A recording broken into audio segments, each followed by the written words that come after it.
Hi, my name is Benedict. We're continuing the Approaching Reason series. We're now going to scratch the surface of effects. Now, Reason has a very large palette of effects. Some really good basics, which is what I'm going to cover here because they're the most important things to you. We understand the basics, the fancy stuff will get on well, and then they've got some sort of wacky things, which are combinations of the basics. But you see here, this is a long string. We're going to cover the real basics and show you how good they are. There are a lot of doors with inbuilt stuff that's fine. I mean, any digital delay is perfect. They're all fine. But it comes down to usability, and often one of the things that's missing in delay effects is good modulation. There's an increasing amount of wacky, weird modulation, but that's fine whilst that wacky, weird thing's in fashion, but once it goes out of fashion, it's useless. And you can create the wacky, weird modulation if there isn't already something there to do it by understanding how it's made, which is getting good basics. So we'll start with, we're going to use the same sound over and over. It is deliberately simple and basic, but it's going to help us to hear the difference of what's happening. The first one we will look at is delay, echo. Now, the fundamental unit in Reason is called, well, the echo. And it's a kind of emulation based around the roll and space echo. So the old tape delay, but it's got its own tricks. I'm not going to go into all of them. Needless to say, they are there. And if you want to understand them, go right back to the videos where I'm pretty sure it was James Bernard in his 101 series actually covers this really, really well. So, delay is quite simply a case of moving time.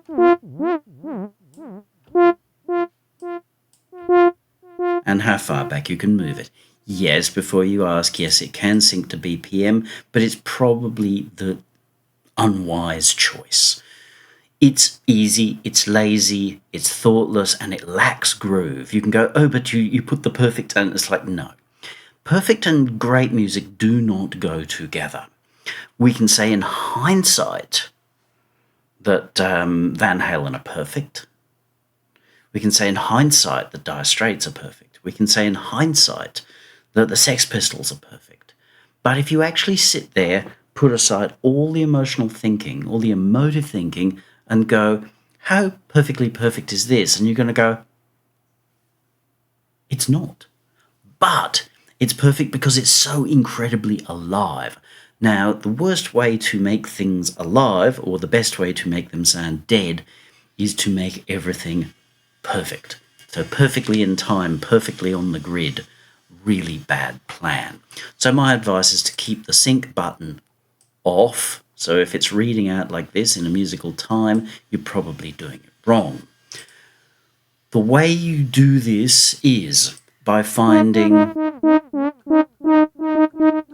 the point at which it grooves. I've gone into this so many times, and if you want a special video, I can make a whole special video on delays, but listen to the piece and move this knob so that you can feel it goes, oh, that moves nicely for this piece. Not for how to copy Prodigy or whatever, but for this piece. And then you will find that your delay becomes a magical, magical thing. It is the centerpiece or the building block out of which many, many other effects are built. So you've got your delay, your time, there is the ability to offset, so the right channel is then moved by whatever this is, plus whatever this is. 1 millisecond really means nothing. There is a technical difficulty with saying 0 milliseconds, but there's no sense of flanging there. So it's also possible to make this ping pong, which is the bouncing left, right. You can narrow that down or swap it. Again, I will advise some caution with just going, oh, well, I'll ping pong because that's cool. Chances are you probably are going to make a hard mix for yourself. Sometimes ping ponging is super cool, but a lot of the time you just create mush, which is difficult to deal with later. There are times, however, where you'll want it to offset.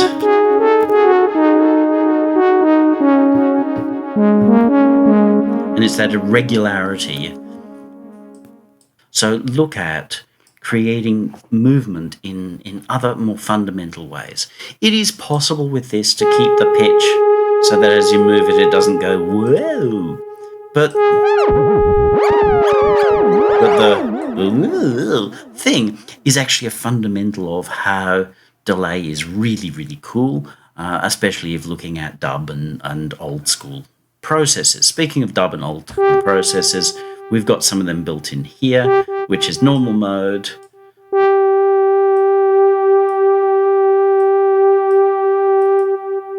Nothing.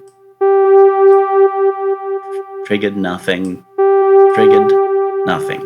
So that allows you to do the on-the-fly thing. So she loves me, yeah. Rather than echoing the whole line, you would say she loves me just before she says yeah, you hit trigger. Just before you stop saying yeah, you release trigger. So you get the echo only on that bit. Throws or something or other they're called, really don't care. There are other ways of automating that in Reason, but that officially is the way to do it. The other one is called roll, where nothing will happen until you put it in.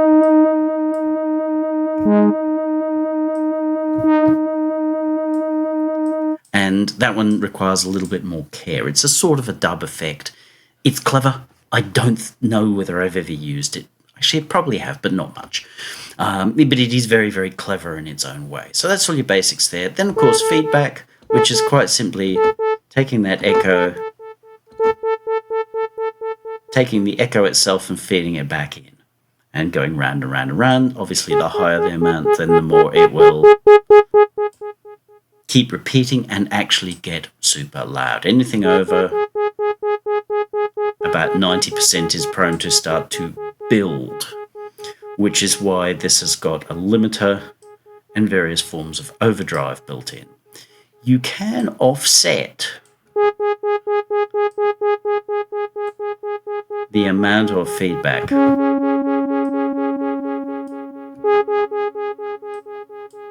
left or right. This can be really nice in a mix. You're talking about ping pong and how that can cause you problems by doing something like a feedback offset. You can make those extra echoes move out of the way. So if this sound was already on the left, I can either choose to make those echoes go more left. So I may have panned this just using this pan knob. I may have panned this slightly here and then set this here. And that echo will start to move further out. Or I may even say, look, I've got this panned here, but I'm going to do this. The echoes end up going to the other side.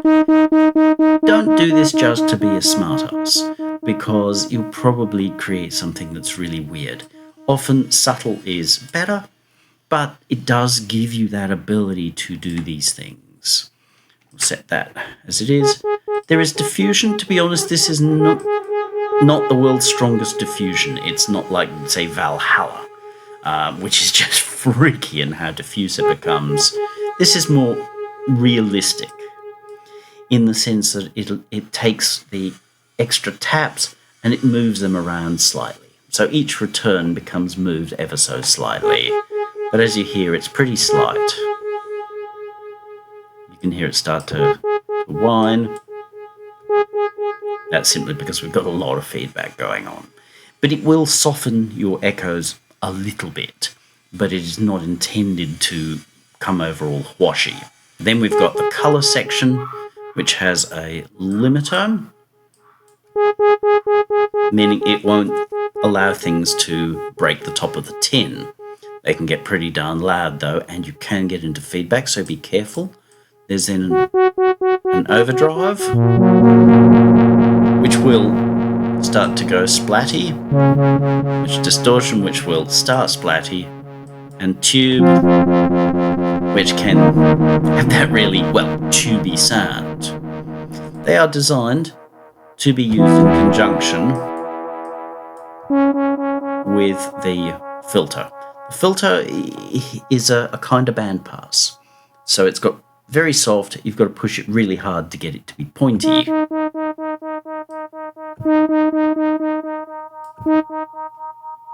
Obviously high feedback, that can really howl.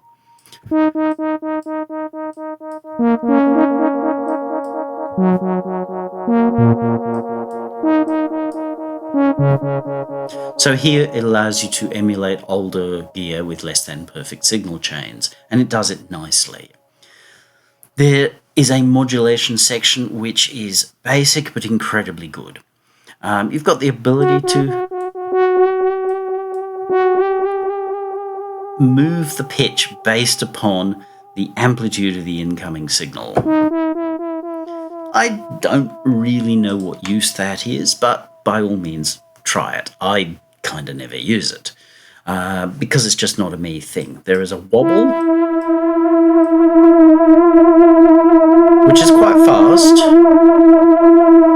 and it's functional. It is thankfully not locked into sounding like retro blaze or whatever it's called, lo-fi.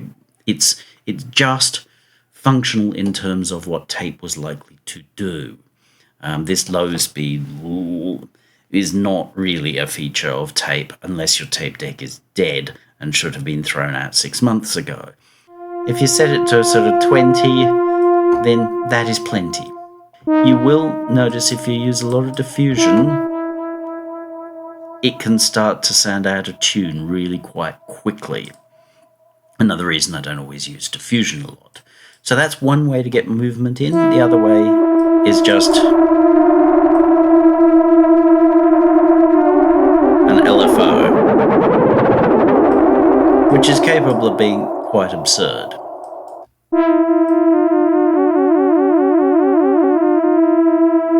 But again, 20 is plenty. But this is really nice. You can have it as a very small amount, in which case it's just very smooth. So if you have a little bit of this and a little bit of that, you get a really nice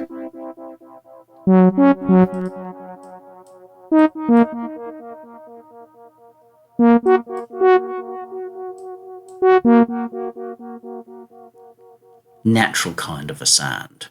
It is possible to put it up into the sort of 3-4K and with short echoes to get into spring territory.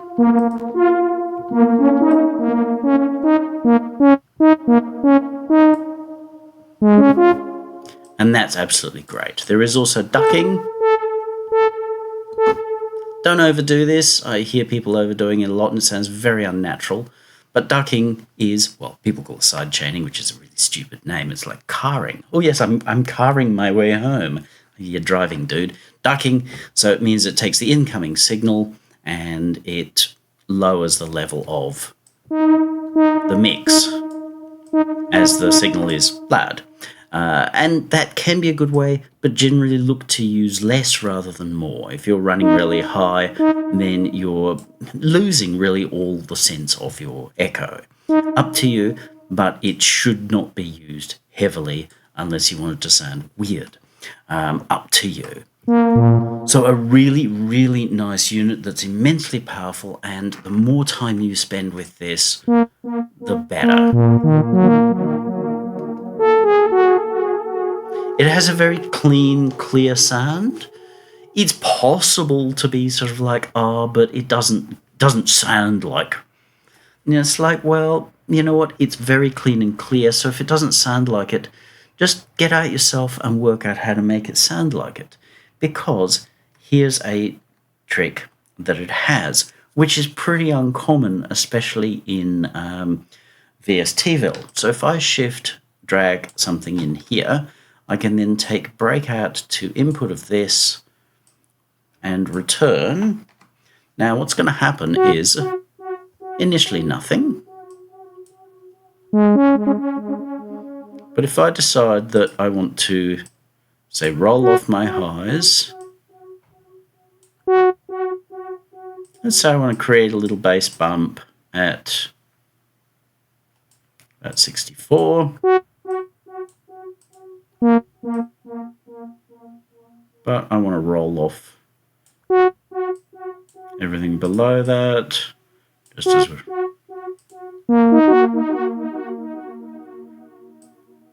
But make it a little bit tubby in the tummy. And roll off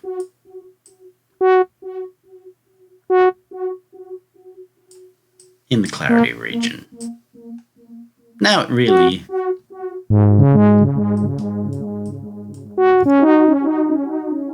What's happening is that every tap is now sent through this, so every time it goes round, this gets processed again. And as you hear, it degrades pretty fast. And in combination with the diffusion,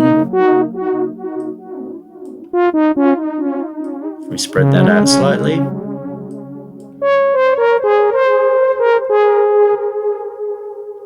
we have got a really complex, lovely effect.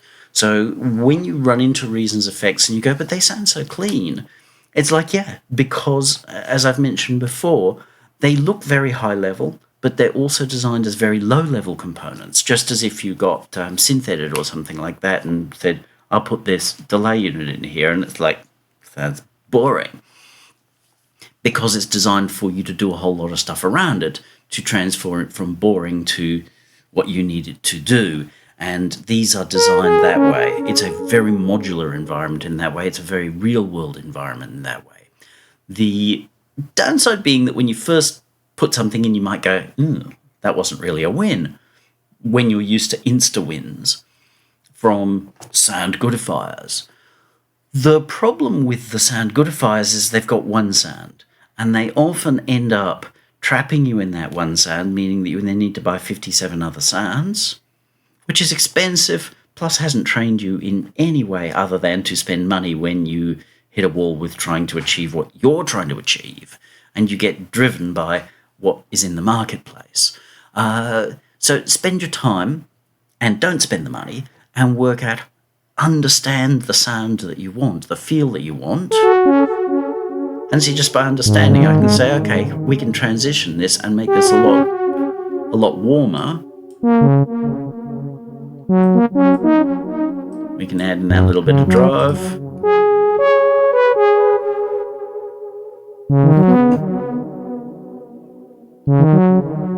And end up with a really, really nice sounding thing. So, great, but a bit perfect. Got a little bit more of its own character. So this is the difference between Reason devices and those sound good VSTs in particular, that they've just done the work. You can do the work yourself. Next thing we'll look at is another delay, but we're going to move pretty quickly on this guy because we've really covered all the basics already. This is just the new Reason 13 delay unit, which just has more tricks. Is it better?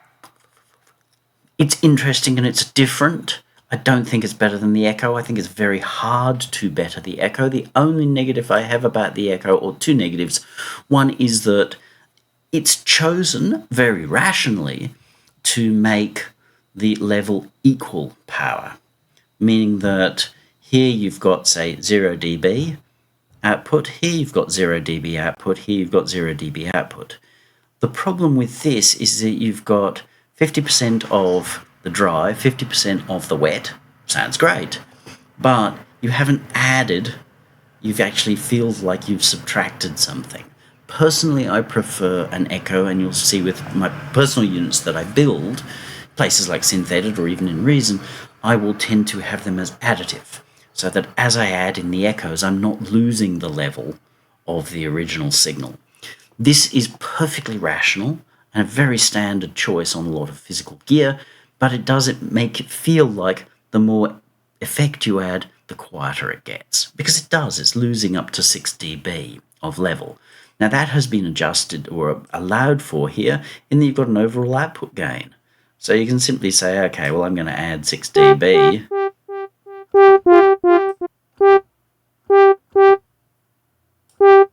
Now it feels like I've added something rather than feeling like I've lost something. So that's a nice little addition. It would be very nice to have had that in the Echo, but I understand why it's not there. The other issue that I have with the Echo is that modulation is set to stereo. It will only modulate like this in stereo. And for most of you, most of the time, that's going to be cool, but sometimes I don't want it to work in stereo. But that's why I've made a lot of my own devices. And if that's an issue you have and you're not going to go out and do it in SynthEdit or whatever, do it here. Just get a combinator, make 2 echoes.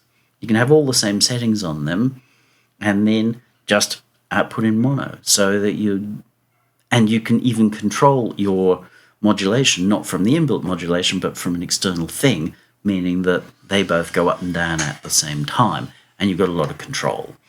So this guy's the same thing. You've got the syncing. You can move fast this way or slow this way. It has feedback, the ability to freeze a signal. I don't honestly know what I would use it for. The ability to double or halve the speed. Again, I don't know what I'd use it for. People will. And then you can offset the time. So as you see here, it's gone to 7% different. Wobbler. It is a little bit more modern lo-fi, I've got to say, but it is still versatile and usable without locking you into a single thing.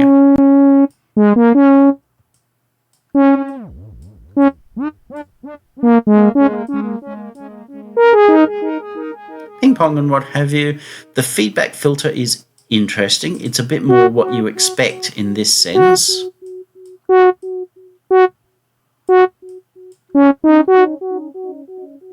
So you can get more of that, what you expect, but there's also this band filter thingy. So you can pull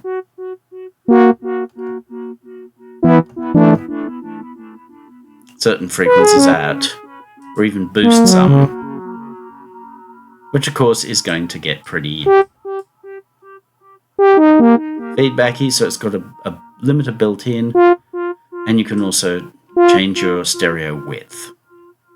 You can move all your bands up and down, or offset them left and right. That is interesting. Over here you've got, they call it space, which I think is very nice. This is a diffusion, which is closer, nobody's the same as, but it's closer to the Valhalla type thing. If we go put this in,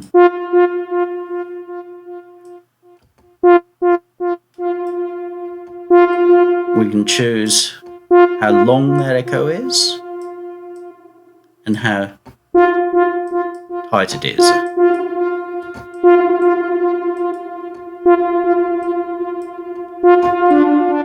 So this is the equivalent of the diffusion, but the diffusion is obviously a lot more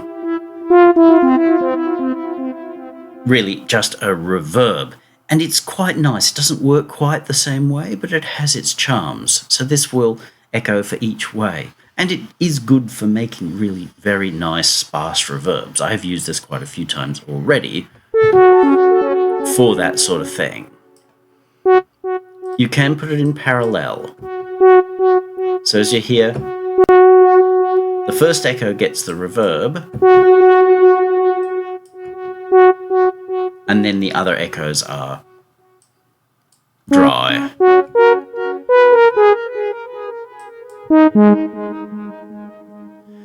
Some people prefer it that way. Can't say I'm a massive fan. Mono stereo width, and then you can inject noise. Various amount of character and various styles of character which can operate in stereo or in mono. Operating in stereo is nice, and there's a semi-modularity as you can choose where this goes into the signal path. So it's there at the beginning, just one lot. It's there in the middle, so it keeps getting more and more chewed up, just on the output, or only on the reverb. or on the total output. Then there's a distortion, similar.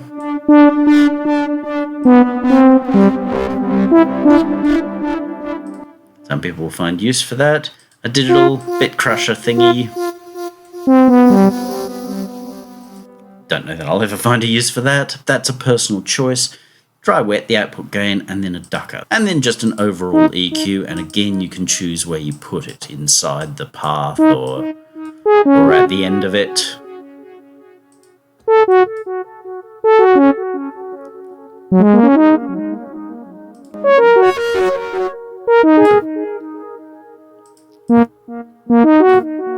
So it's capable of becoming really quite nice, and then you've got modulation.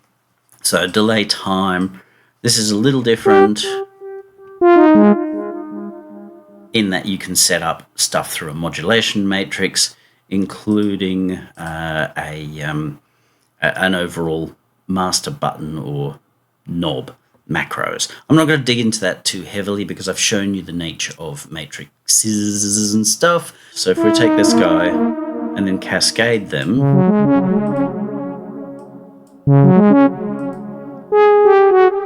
here how we've got something really warm. If we put this guy back in,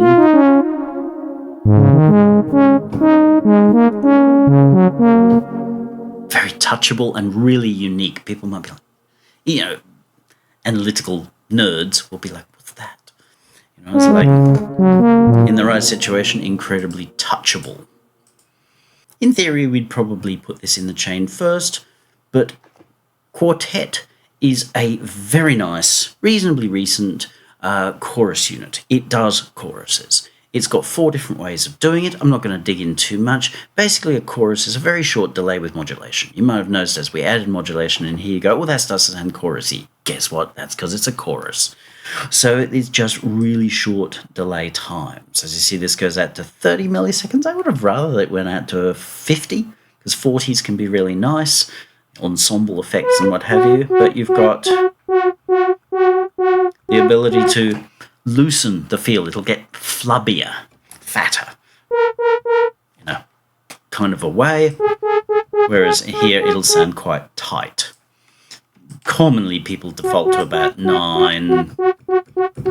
I like about 12 milliseconds. You've got your depth of modulation, and then how fast it's modulating.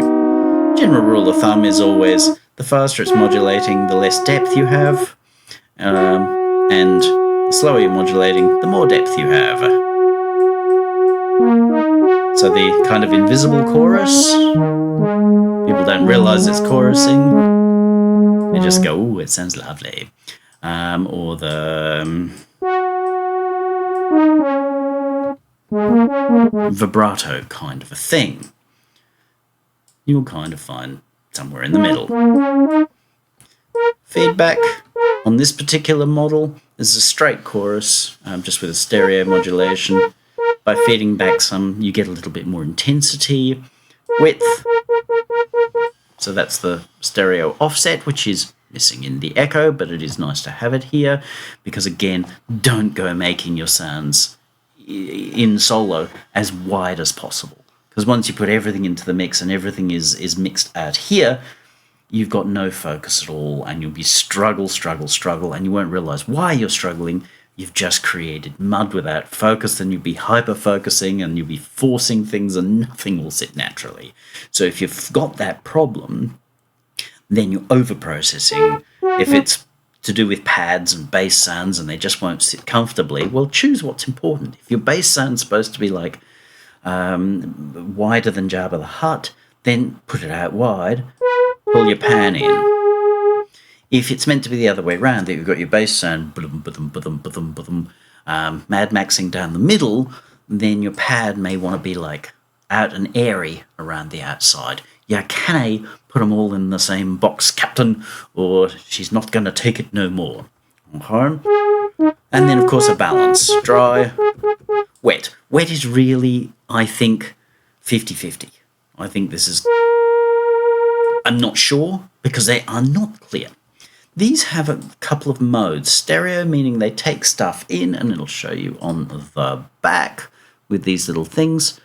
It'll take it in and it'll mix it together and then create its own stereo on the other side. So it'll monoize whatever source is there. Most of the time, that's really good with just an ordinary synth. Sometimes, not so good. Sometimes you lose your stereo and what comes out the other end is not as good, in which case you've got dual mono.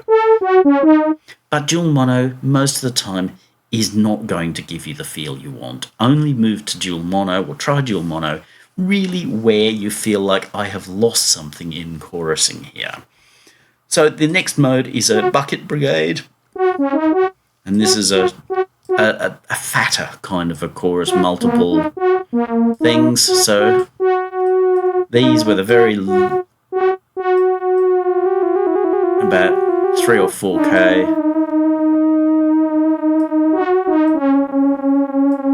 Full width. A little bit of noise. String machine territory, ensemble kind of stuff. FFT is actually just digital slicey dicey stuff. You've got size of what you choose, modulation depth, and then you can focus a particular frequency range. It's weird. It really is weird. But occasionally you find a point where you're like, that's really nice. So you can focus a part of the field.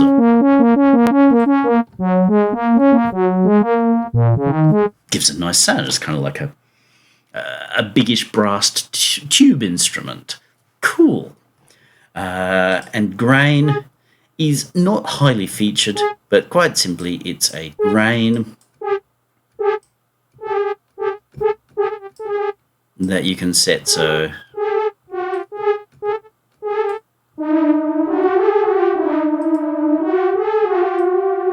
and when you set it sensibly,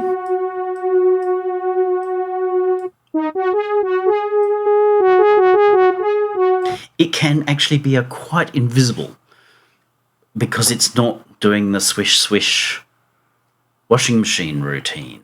It can sound weird and just like, okay, it seemed okay until I put it in the mix, or it can sound really nice and different, but mostly you're going to focus on chorus or BBD. Very, very nice effect. In terms of practical use, you would probably put it before the echo. So let's just back this down a bit.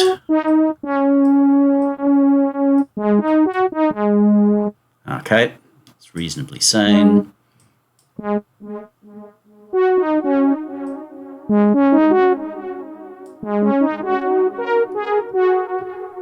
So we carry that richness into the echo. Really important. Take your time with those. The next effect is also time-based, so it's delay-based, and that is reverb. When this came out, people were quite jealous of this, like people in other doors. It is a nice reverb unit. Oops, we got our echo still there. It can be a bit pure to my mind, but it is a good reverb unit. There are a lot of models. A tiny space, so that's like a little box or a cupboard or something, Harry Potter's bedroom, a room shape, and inside these there are various different shapes. Hall, which is the default, and again there are different shapes in here. See how that's a bit of a bloom. You can set your overall sizes, diffusions, but it doesn't go as undiffused as I would like personally, but it is really smooth. Your pre-delays and what have you. Arena is very big and very diffuse, so it's easy to feel like you can't even hear it in the mix, but that could be good. Plate, quite nice. Generally with plate you want it to be nice and bright.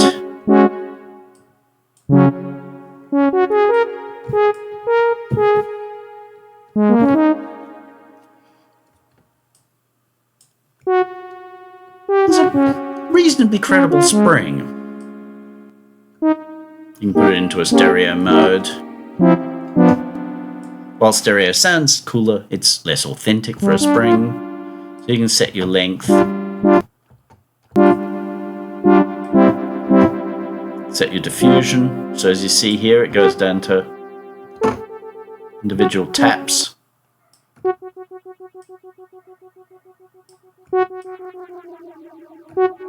You can change your dispersion frequency.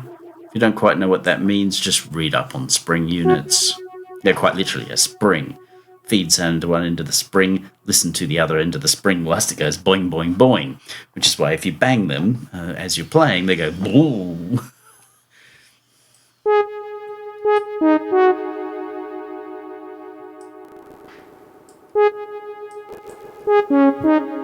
So it can be pretty charming. It's not the world's best spring, but it does work quite nicely. And again, remember, these are never meant to be used just on their own. They're part of a set of modules.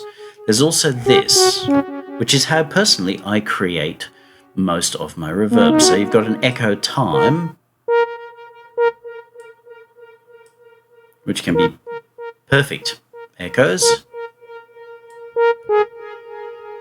And that is becoming more diffuse on each tap. And you can spread how far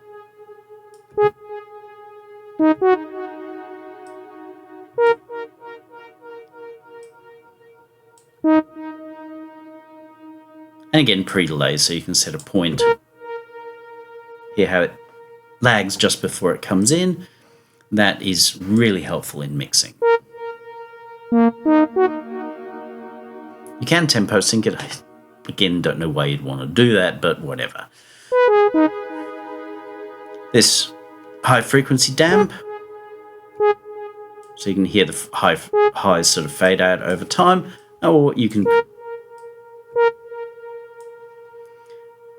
that's not all kiddies, because there is also a multi-tap unit. This one is pretty full on and not the easiest to use, I'll be honest, because of the format in which it's built of the times.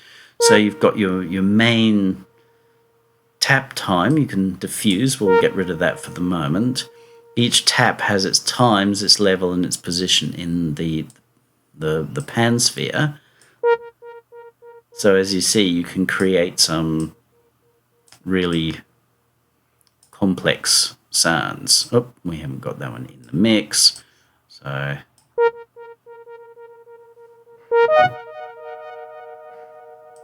we can roll off some of the low end, start bringing diffusion, and we can design our own spaces really quite nicely. The one thing that's missing on just about all of this, however, is modulation.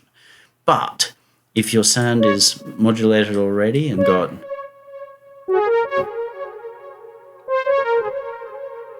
for a inbuilt reverb in a DAW, it is surprisingly nice. It's just sometimes, for my personal taste, a little too surprisingly transparent. But that's what most people want and have wanted from a reverb for a very long time. It just takes a little bit more time to get your head around it, but that is the nature of reverbs. They're not easy to use because they're immensely complex. Spend some time, and I've made quite a lot of videos on how reverb really works. Spend some time understanding how reverb works before you go, I don't understand this sucks, this is no good. Chances are it's up here, and your heart, your emotions, your feelings that are doing the I don't understand this. This is actually technically a very impressive unit indeed. There are a few more tricks up its sleeve. We've got reverse to keep Prince happy. And then a convolution. I am not a fan of convolution. So I'm not going to sing its praises, but it's here. And it does what it's meant to do. In theory, you should be able to use this as a guitar cabinet as well. I've tried it, don't like it, but I don't like it with anyone's convolution, so there is no judgment from me on that. It does the convolution thing, and as far as I'm concerned, it seems to do it well. You can change the size of the sample, which will of course make it start to sound weird, and you can load or even sample in your own sample. So I could say refills, it's a whole song, I could apply it with a whole song. Now this is going to sound kind of weird, but just to give you the sense.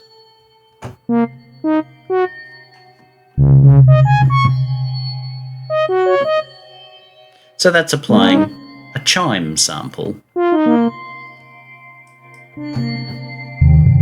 So if you want to weirdify your sounds and make them sound terrible, the functionality is there to do it. You can actually automate those. I don't think you can CV them. It would generally be considered unwise. Often what's going to happen is it's going to stop and recalculate, because there's a lot going on in here, especially for the time it was released. But it's interesting. Going back to the more sane, you've got an EQ, which you can turn on and off.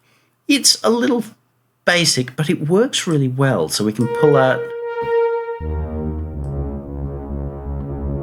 the low end, the mud.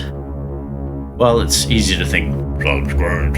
The problem is in a mix, it won't sound great. So you might want to be pulling out quite a lot from there.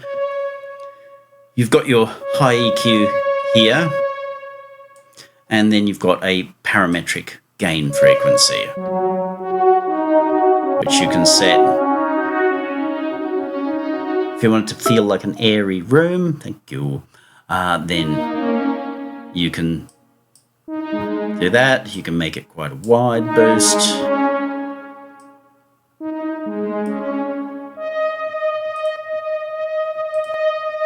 And then you're probably going to want to change your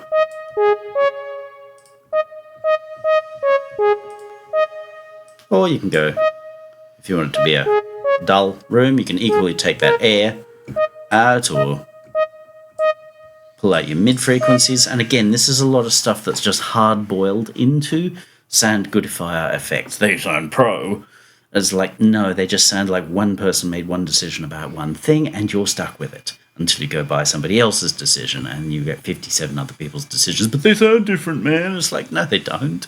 They only sound different because somebody boiled that in and you can't get it out. Or you have to go making opposite movements. So this changes the feel of this straight away. Again, the one thing that I feel like it's a bit light on for is modulation. There is some modulation built into most of the algorithms, but it's not as rich as I would like. But it is a beautiful device in its own way. There is then gating, so you can set up gating for any of that sort of stuff. I'll leave that up to you. You can gate via triggers, which is audio or MIDI or CV. It's more advanced stuff. Don't do it until you know what you're doing. But stick with your basics, which is getting a nice shape and then EQing it so that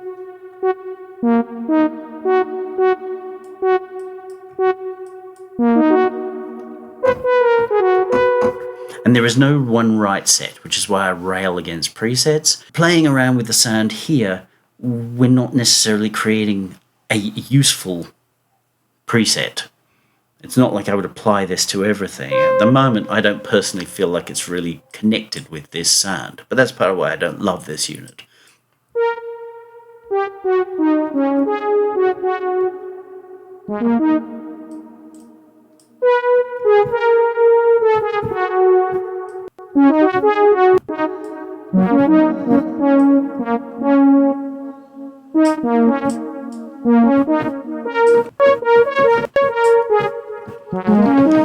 Where I do use it is more for smaller, just put a little bit of space around it. But again, I'm not being negative about it. I'm giving you my personal opinions, my personal usage of it.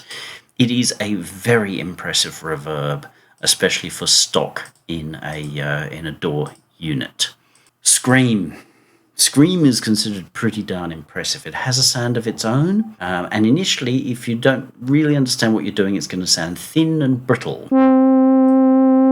Most of the time here it's going to sound nasty. So here, as we put in the overdrive, it sounds brittle and like, eh? This actually is a wonderful thing, and I've used it on guitars and lots of my own stuff and even my own synth guitar work. Just got to understand how it works. Yes, the overdrive does become thin, and by default, the presence is up a little bit. Now, presence pushes a sound through the mix. You've got to understand how that works. It's basically a mid-frequency boost somewhere, and then there's a roll-off. But this roll-off isn't as aggressive as many other devices, because the intention is that you just tame the signal a little here, and then you'd be using this.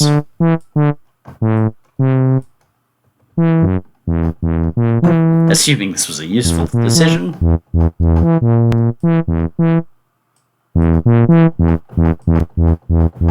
We can say, okay, that's a good decision. Where it's best is used lightly, because it is meant to be like a bluesman's overdrive, where there's a little bit of drive, not a Slayer concert.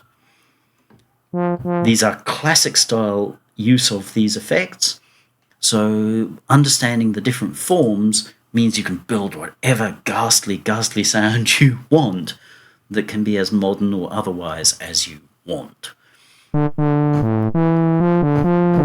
Distortion.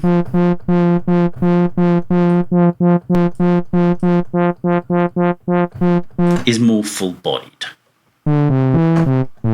So it is going to give you that ratty kind of overdriven thing.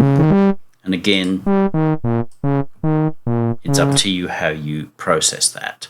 Fuzz is at 11 already. So the one issue I sort of think would be nice with this is to have a de-escalate the damage control button. But generally that just means turn down the level before it. And there are devices for doing that. Gain tool.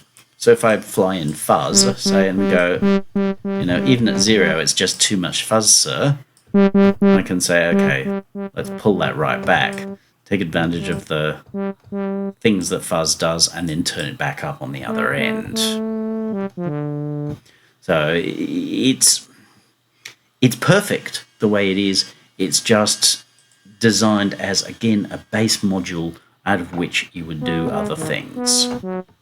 We'll pull this guy out because we don't need him. That does show you that there are tools for these sorts of things, and they're very, very highly featured. So, basic rule of thumb to keep even-ish levels is whatever you've done here, do the opposite on the other side, with the exception of fuzz because it's such a high boost. So that's kind of your Ramones, Dead Kennedys kind of sort of a thing. If you are looking to do that kind of Pantera, Dimebag Darrell kind of thing, then commonly what they are is actually layers of overdrives. So you might say, okay, I'll go into a distortion, it's kind of like a DS1 pedal, and then I'll put that into an overdrive. And then if it's going into an amplifier that's a tube amp, because what guitarists wouldn't use a tube amp, they're a bit mental about that stuff, then you can go into your tube. And listening here, if this is a horn sound, say trombone or something like that, hear how that makes it sound more cool, more suited to what it's trying to be. And that's the whole idea of this drive unit, rather than immediately just trying to emulate whatever guitar cabinet. It will give you the ability to think, how does this work in the real world? How do I get the result that I want? So take your time. With tube, contour will, as you hear, start really quite thin. It's like it rolls off the low end and then brings back in the low end. In hard-driven guitars, you commonly want to shed a lot of low end. Sure, if you're doing the gent thing, like, then yeah, you're going to want that bass. But the harder the drive, the more likely you are to be doing solo-ish stuff, in which case you don't want that great big whoop, thump, whoop coming between every single note. That's nasty. So you can roll it out here. That's what contour is. And then this is bias, meaning that it goes from every second harmonic, which is the lovely tube sound. So very clean and clear. You put that on drums and your metal work will suddenly sound like really bright and crispy in a positive sense, shiny. It's a great way to add excitement to a kit, to electronic drums and what have you. But if we push it over here, it starts to sound fat. In theory, it should be the same on either side, but it doesn't really sound the same. It's got a different tone. So that's starting to roll in other harmonics, and that will start to sound pretty, if you're feeding it typical synth sounds. Clean and clear.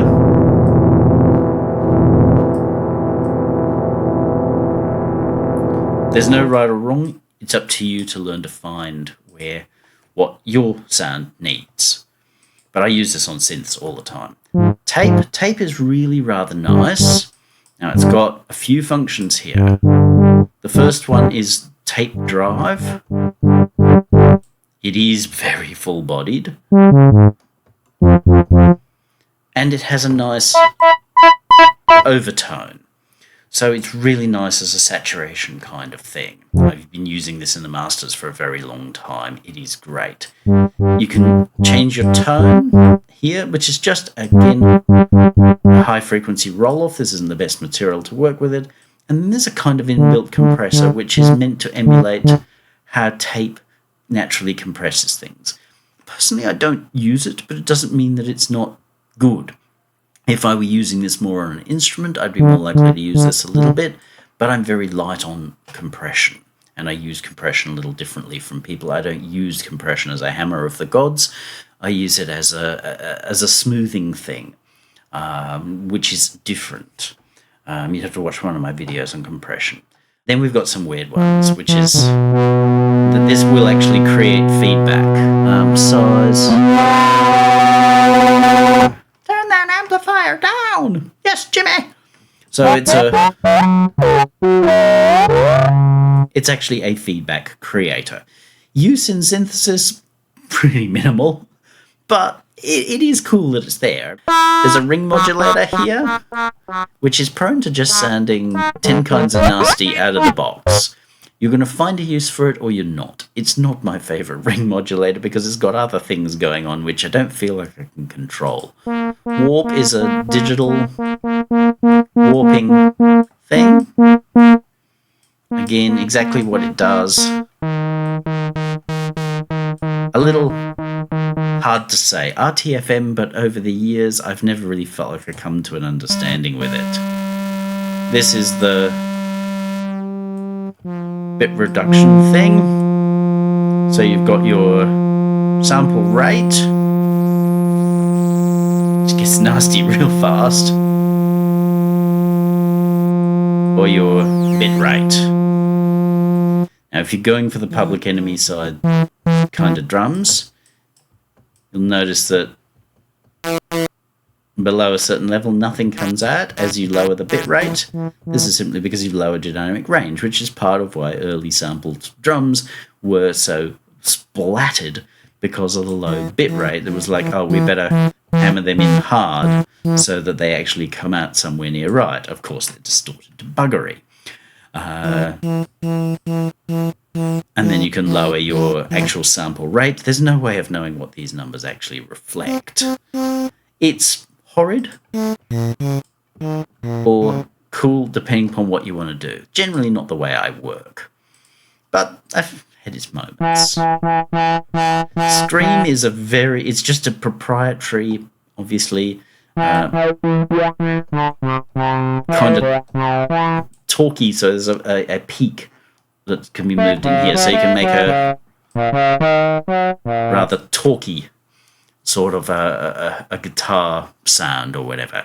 If you're using modulation on this, because you've got your CV ins, remember, Or if you modulate it into the sequencer, then it won't do the talk box. It's not designed as a ooh, wow, wow, or a Peter Frampton kind of thing, but you can get it to R2-D2-y a little bit. The next thing that it does is rather interesting, and there used to be a Sans amp that did exactly this, and it was, and possibly still is, a bass unit in Pro Tools.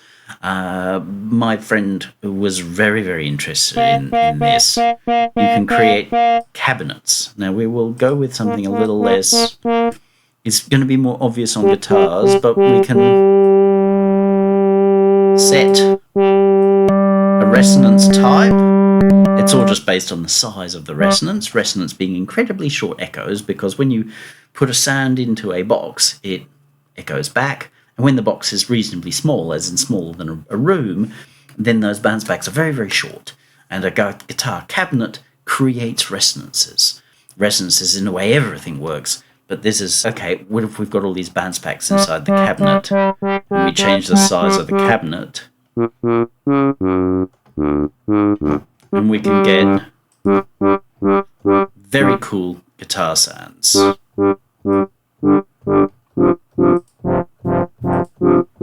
it's a way of remodeling a sound, and it's done algorithmically. I've used this all over my guitar-y albums, including where I've had real guitarists playing, and he was like, "Ooh." After hearing this work, he was like, "Oh, is there something like that out there in the wide world?" And I found that Pro Tools, which he used, had the Sans amp. Don't get shitty with me over calling it Pro Tools. I call lots of things by strange names. It's a common enough trait of people on autism spectrum. So if you want to have a go at me, just understand that you're probably having a go at autistic people in making a fool of yourself. It's a joke. A lot of people I know like these later ones because they can be pretty flattering for bass, which we haven't really got here. You can change your scale, obviously, and you can change how much of the effect, like how deep it is, how pronounced it is. So it's a way of just nicely reforming a sound.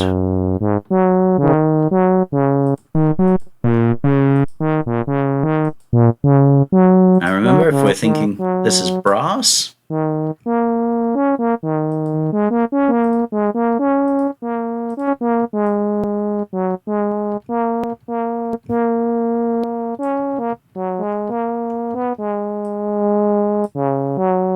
that sounds really, really nice. It's a way of creating a sound. Now you're going to think, oh, but in solo it sounds like shit, and it doesn't sound like it. It's like, this is how mixing's done. You create really unique sounds. So if that were the case, we would probably have that first in the chain. Probably not that much chorusing. Just enough. Oh, echo.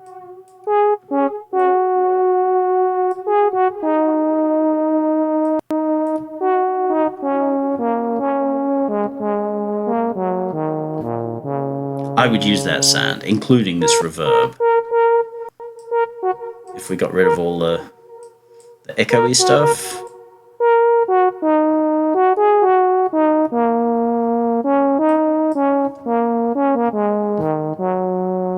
The reverb's nice. I prefer it with the echoey stuff in.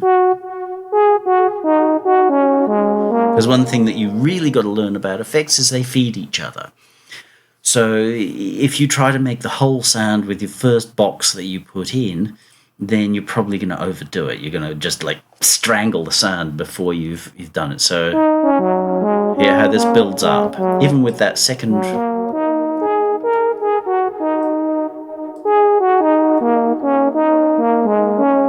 it gets richer and richer.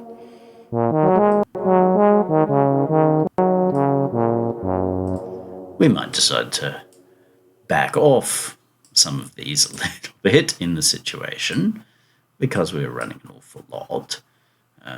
Feedback there. And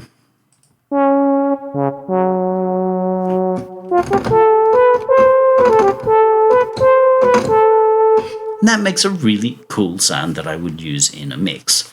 And if we pull this out, Like, yeah, I mean, it's fine, but it's pretty basic.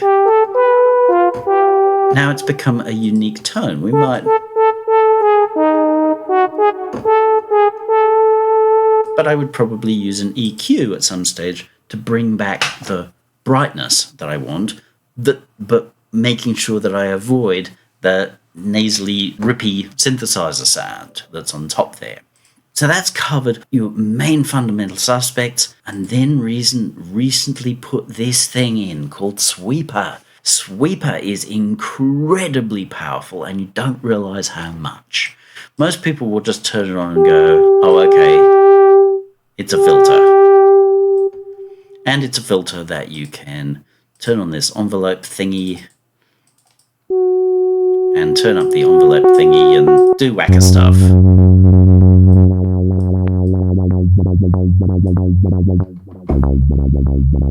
And not that that's bad. It can do really cool stuff with that. You can trigger it from audio and...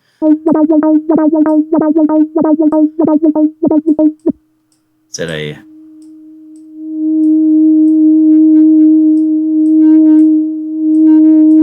an LFO to modulate that. Put the do-whacker back in.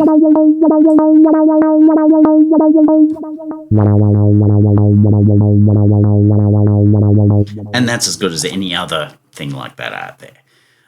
There are other devices that act like they invented cheese, and they're just doing this. This is very nicely done, and again, remember, it's designed to be part and parcel of other things. There's a flanger mode, which we'll turn this off. Flanger just being a really short chorus, unless we go to a very long time, and this works backwards. Very tight to really wide. And flanger comes into play when you apply a modulation.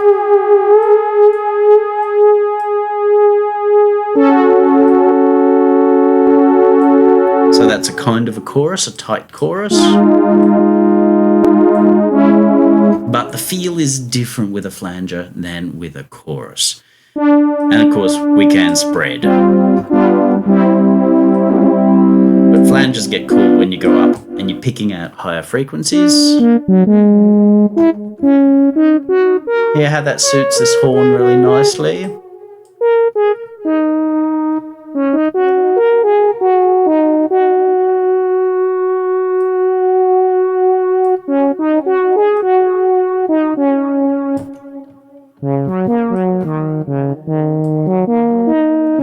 And one of the great things about flanger is that you can add a timbral movement, not just a swishy thing, but you can add a timbral movement, which can be swishy obvious, or it can be soft. We're making it a bit obvious there, but if we back this down,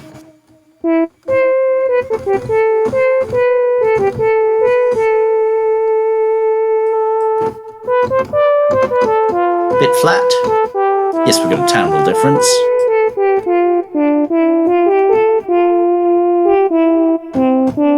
And that's moving. We don't notice that it's moving, we can just feel like it's more alive. So flanger's great for that, as well as, of course, great big long sweeping guitar things that move, or really tight chugs that just keep moving rather than sitting like a brick. So don't be afraid to dig into flanger, or yeah, we can apply the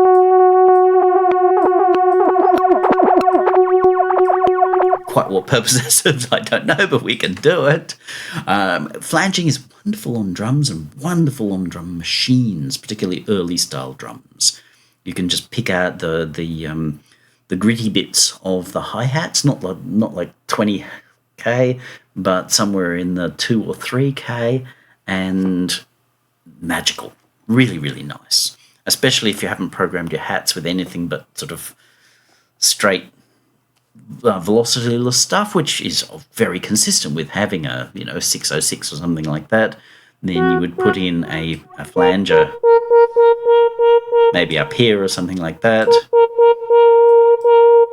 would probably use a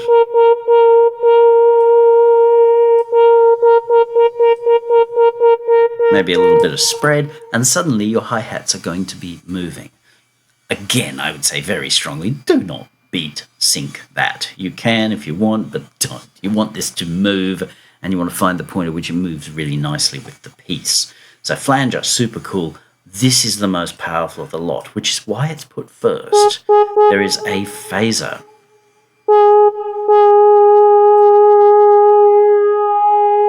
Now, it's easy to think that this phaser doesn't really do a lot. Big mistake. You can have it cycle through and pick out parts of your sound.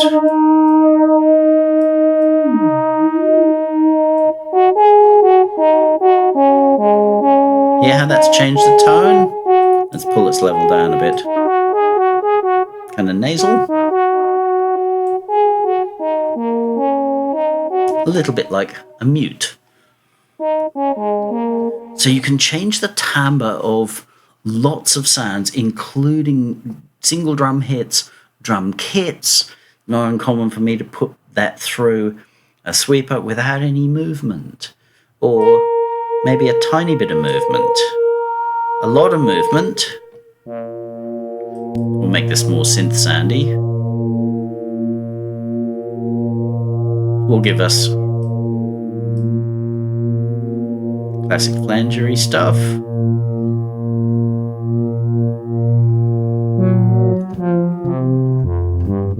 That sounds great. It's capable of being very smooth.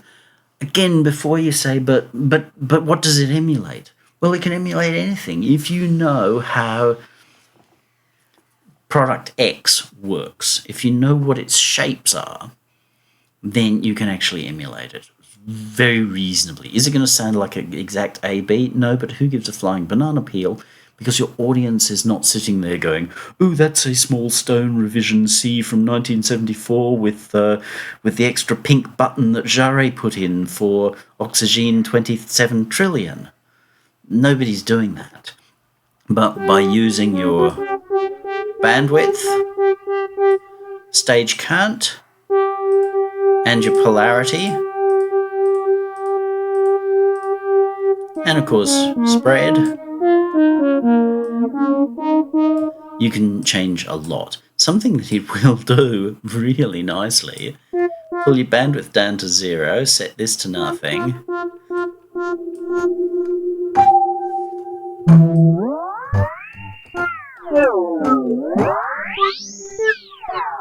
People are constantly making sound goodifiers that do just this.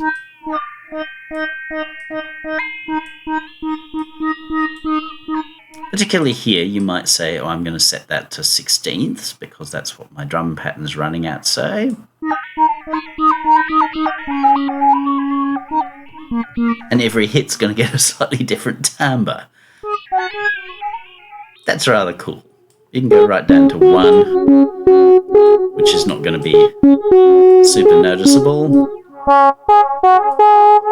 But everything in here can get you a really interesting result.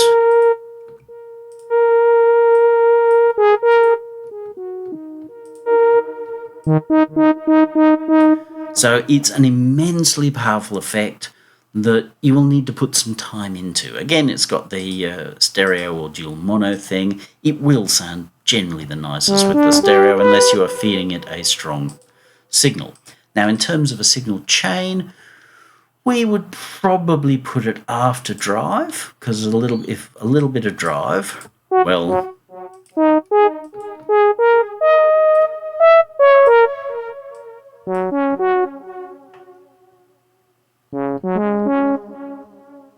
okay, where am I getting that echo from there?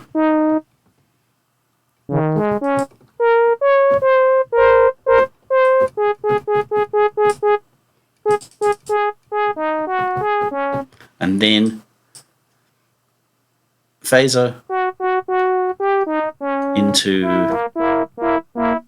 this. We might just pull back that drive. That's going to be a little too much.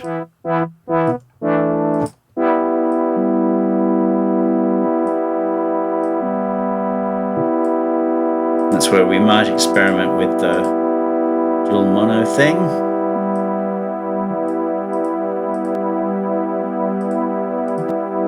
Let's go back to a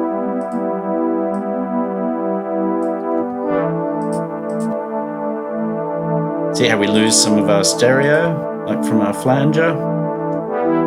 So dual mono becomes nice, and then we can put back in our echoes.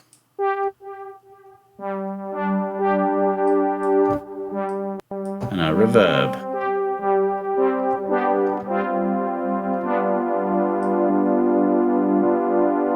And there is no right or wrong answer with the use of this.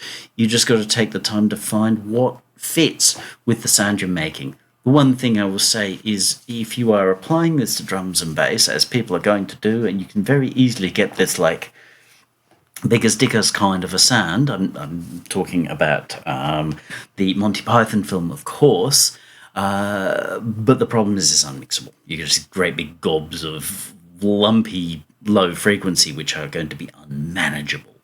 So just be careful with that. It's better to work in some slightly higher frequencies, but with extreme care, and I've done this lots of times, with a lot of care, you can pick out the frequencies that you want to enhance or pull away and get a really, really cool, very vibrant sound. And people are like, where'd you get that from? It's like, oh, who played drums on that? It's like, no one. It's a drum machine, because you get movement. If you want the swishy sort of thing,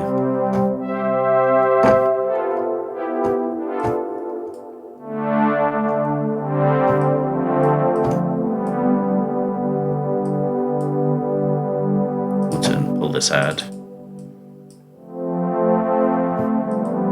Now this is one oscillator.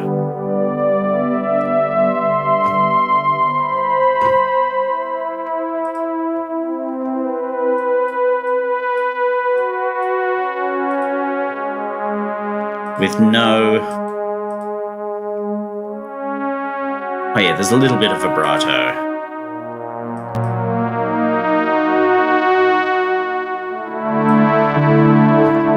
Static.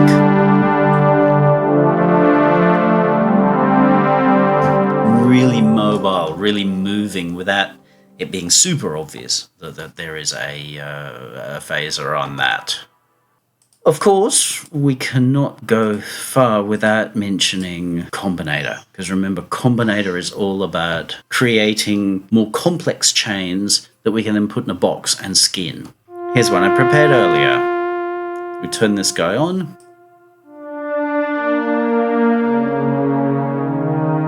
Hear how much we've added here. Now you're only hearing the wet signal, so we'll mix it a bit.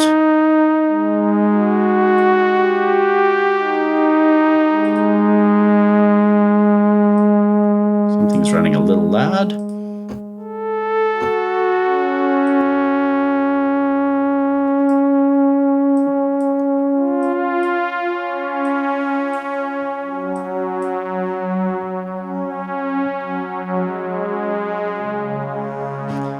And what this has given me the ability to do is to create my own reverb unit. It's built up of a lot of echoes, and it's taking the existing echoes that are already there and then enhancing them, making more of them. This is a personal choice as to how I love to make my own echoes and part of the Benedict sound. So I've put in particular features, and this is built out of a whole pile of instances of a very simple delay line. They're just short times, a little bit of offset left to right, so times are left to right are slightly different, feedback, and mixing. So there are 6 of these fellas in here. It's a VST that was made by me in synthetic, really literally for these kinds of purposes. And using a rack extension, this one's free, it's just 8 knobs, and we can change the various times to get whatever the reverb I want or need. The wonderful thing is that it's as flexible as you want to be. You can save these things off or just use them within the piece and abandon them. And of course, I can automate all of this stuff. Most of the features of most of the devices are automatable in real time in the sequencer, or of course, we can apply LFOs to things. So we can fly in our trusty pulsar and we can say, oh, okay, I want this to go to, say, main 1.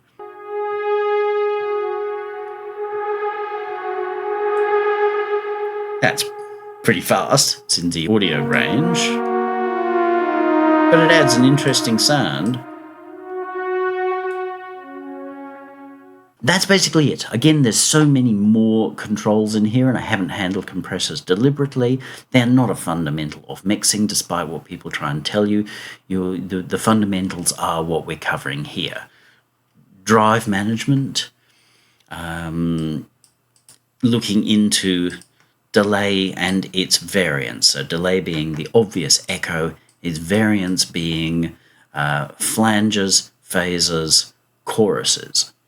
And then the super variant being reverb, which you can build yourself. I've built a lot of reverbs. There's a whole video out there of me showing you how you can DIY reverbs from scratch using a few instances of the echo. That's it. Get out there, take your time and play with these things, but play with them in a deliberate fashion. Give yourself the same sound that you work with and you go, okay, if I move this, what happens? If I move this, what happens? If I move 14 knobs at once, I'm not going to remember anything. So you just keep moving this, understanding what happens and why. Once you've got the real fundamentals, you can do anything. Look forward to seeing you next week as we start to put all these noise-making and modifying devices together in the sequencer.